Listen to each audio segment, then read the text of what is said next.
Malkin to talk about the big issue on Friday, which was, of course, the NRA press conference. CEO Wayne LaPierre going out there talking about every school having an armed guard. Good morning to you, Michelle. What did you think? There was not exactly a tremendous amount of support for what Wayne LaPierre said on Friday. Was there in Colorado where you are?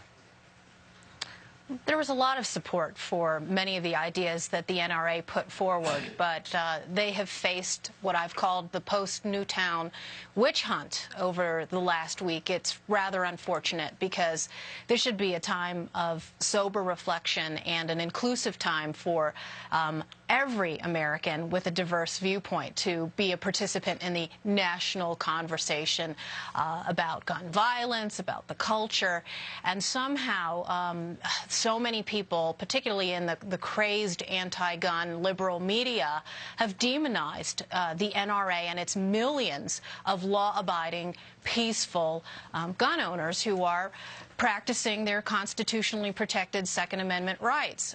Self-defense, as so many people out there know, is often the best offense.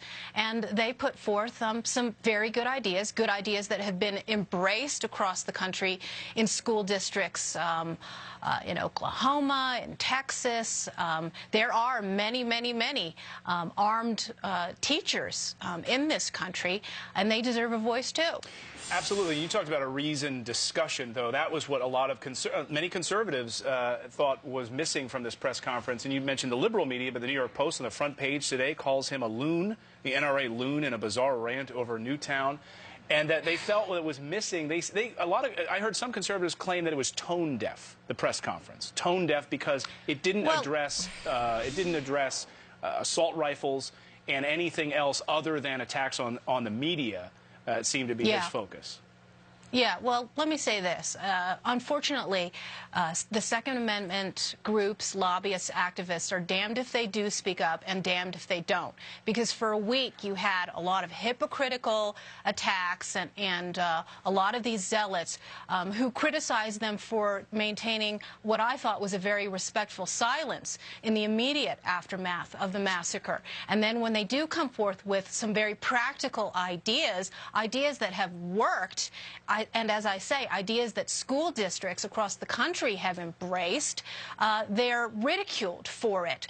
Why aren't these same people ridiculing Barbara Boxer, for example, who has proposed using the National Guard to try and make schools more secure? Then there's the added hypocrisy of many of these celebrities who go after the NRA, who themselves benefit for armed guards. There's this attitude of armed guard for me, but not for thee. And those people need violent to be films, maybe. Sure, Hollywood violent films. I mean, to your point, Michelle, all of this needs to be talked about. And it would be nice to have a rational national discussion, though, of course, it's hard when people feel so strongly about this. He raised many good points, including why does it say gun-free zone in front of a school, which he argued could serve as an advertisement for somebody with a gun, saying, guess what, we don't have any way to combat you. But I think that what people were objecting to with him was the tone. People were hoping for something perhaps more of a compromise, more conciliatory, and his tone was basically that he was drawing a line in the sand. Yeah, it's a difficult position to be in. They've been under fire. They're under fire by left-wing media. Now they're under fire by some outlets that had been perceived as conservative. I think that there's this impulse to throw many of my allies on the right under the bus when we're in a panic, which is why I always recommend after these awful events that sometimes sobriety and silence is the best course of action. We've all been so completely overwhelmed. You know, we have to put on our pundit hats. I talked about this earlier this week, and it's the worst part of I hate this part of the job where people feel like they've got to fill the airwaves and score political points. Right. My God, this community is still going to have to be holding funeral after funeral while the rest of the country is celebrating Christmas. And they're really, instead of a national conversation, sometimes I really think we just need to have a national pause and have people just get their heads straight around it before they speak, and certainly before they act irrationally. Certainly a lot spoke way too soon. Speaking of violence, there was violence this week regarding, of all things, shoes, Air Jordans. Someone was shot, then later crashed a car all over sneakers. Is there some government solution when it comes to what's happening over these ridiculous new sneakers and the violence that ensues? Yeah, well, we snarked at Twitchy a couple of days ago, and we saw a lot of the social media buzz about these Air Jordans Bred 11 line that was released this week, that maybe we need sneaker control in this country.